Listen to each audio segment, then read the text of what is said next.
Magandang araw Pilipinas! Ako si Joram Sarmiento kasama ang aking co-anchor na si Jevern Tudyoso at ito ang espesyal na ulat para sa Investigative Journalism, ang Fucking Duterte ICC Battle. Magandang araw din sa'yo, Joram. Alam natin na mainit ang usapin ang kasong ito, kaya't ating may ng detalye upang mas manawaan ng ating mga kababayan. Tama ka dyan, Jevern. Simulan natin sa may clean background tungkol sa International Criminal Court o ICC. Ang ICC ay isang pandaigdigang hukuman na may layuning litisin ang mga individual na nasasangkot sa malubhang krimen tulad ng genocide, war crime, at crimes against humanity. At noong 2018, formal na matras ang Pilipinas sa ICC sa ilalim ng Administrasyong Duterte matapos simulan ang investigasyon sa teritoryang war on drugs. Ngunit kahit wala na tayo sa ICC, tinuloy pa rin ng korte ang investigasyon.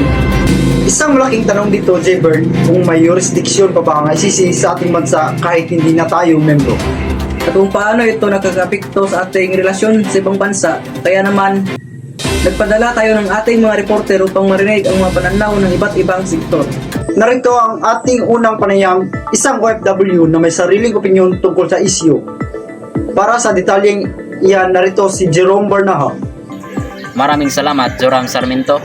Nandito po ako ngayon upang magtanong ng isang OFW sa pamamagitan ng phone call upang alamin ang kanyang mga pananaw sa isyong ito. Pakinggan natin ang aming pag-uusap. Isip ko sa OFW na nagatabaw sa abroad. Nakita ako nga unsa ka seryoso ang lain nasod sa madiri bahin sa human rights.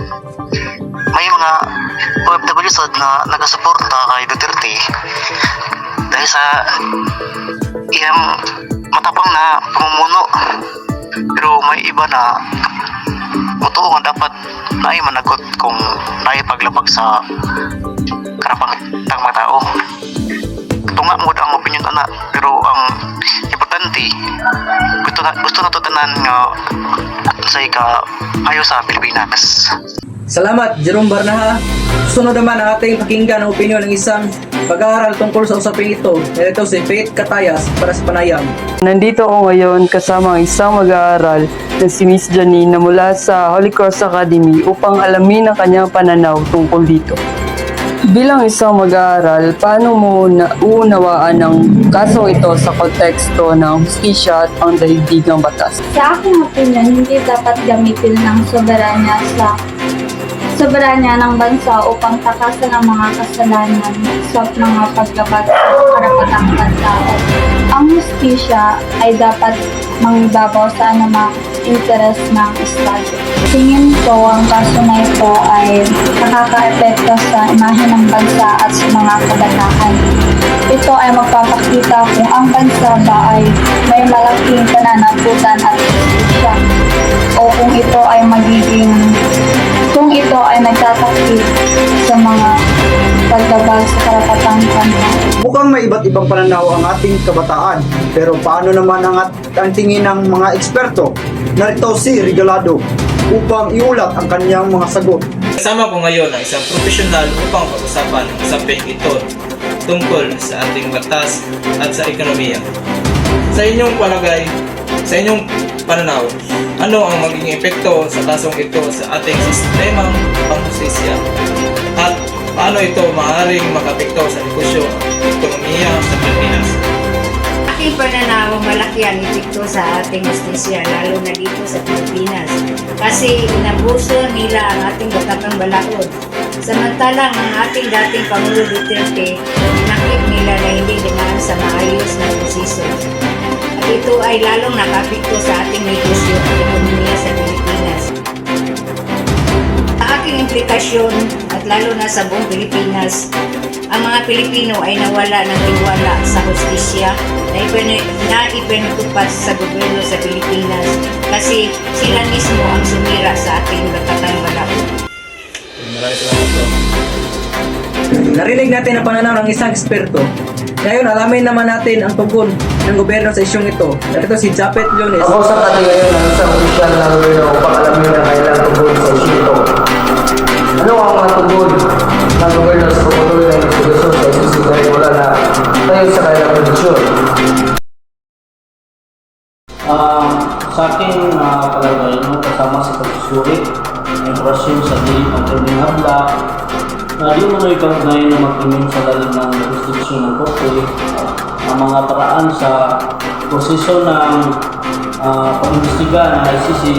Una yung tinatawag na kagawaran ng katarungan na ito isang group ng mga membro ng kagawaran ng katarungan na natasang mag-video ng kasong administratibo at kriminal laban sa tauhan ng Philippines na pulis na sangkot sa mga operasyon kontra druga humantong sa mga paglakay.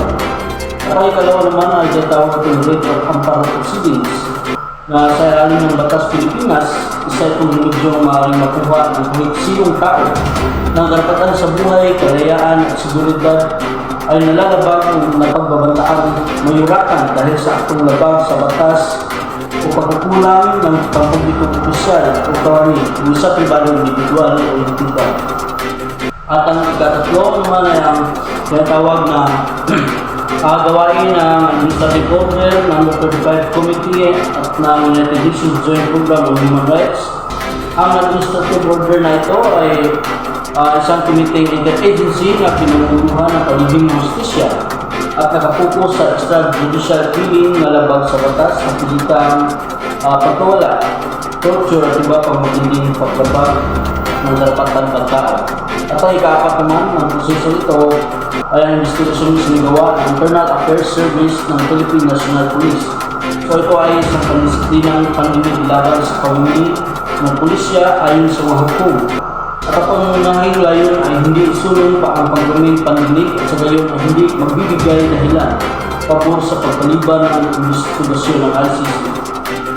So sa proseso na ginawa ng ICC natin dito sa Pilipinas kahit hindi na napasok sa kanilang jurisdiction ay pinagpatuloy pa rin nila dahil sa connection sa tinatawag na human rights dahil sa kaso ni ex-former Pangulong Rodrigo Roa Duterte.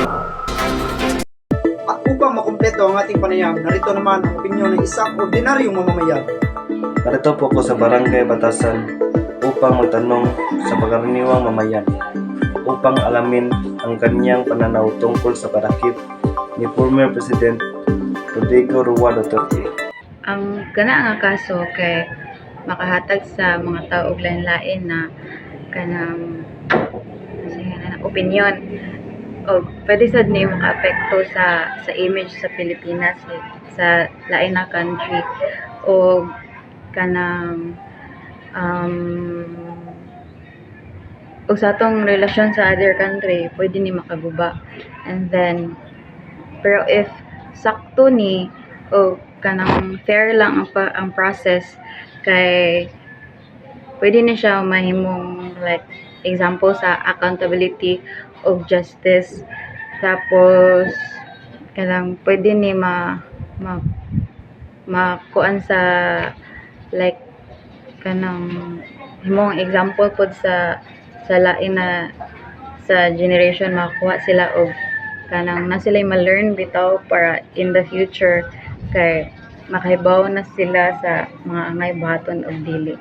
Mula sa ating mga panayam, malinaw na hati ang opinyon ng mga Pilipino sa usaping ito. Tama ka dyan, Joram. Ang ilan ay naniniwala sa soberanya ng Pilipinas at sa sariling sistema ng panghustisya. Habang ang iba naman ay naniniwala dapat ituloy ang investigasyon upang matiyak ang pananagutan. Ano man ang kahihitnan ng kasong ito, isang bagay na tiyak. Patuloy nating tutukan ang usaping ito upang makapaghatid ng makatotohanang impormasyon sa publiko. Muli, kami si Gibern Conchoso at Joram Sarmiento.